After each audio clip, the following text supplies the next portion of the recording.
Some of the additional ways in which businesses can become eligible is just overall compliance with federal and state level orders. So that means anything that comes out of CDC, anything that comes out of OSHA, anything that comes out of the executive department for the state or for the public health department for the state.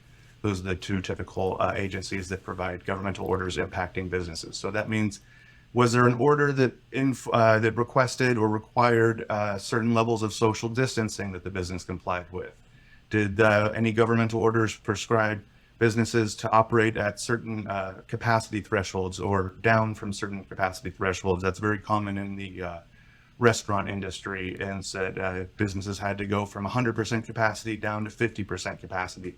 That would be considered a business impact. Additional business impacts are businesses that experienced employees that were out with COVID. So if you had a employee that was out with COVID for any duration of time, or even if that employee had to care for a family member that was out with COVID and then had to demonstrate either a lack of symptoms or had to present a negative test to return to work, that would be considered a business impact that was impacted because of governmental orders in place.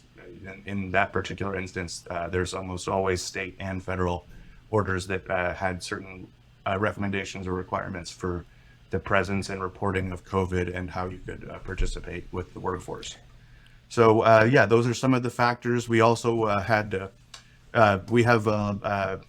take a look and see if the business was impacted by limited marketing opportunities, which means that if you had limitations on interstate travel or international travel, then a lot of states had certain quarantine periods or had exclusions on the symptoms that you had to have relative to entry into that particular state for certain periods of time, and certain countries didn't allow travel whatsoever. So if that limited your business or limited your marketing opportunities, a lot of industry conferences, trade shows, those were canceled or moved online entirely, and that would be considered a type of impact that the business experienced.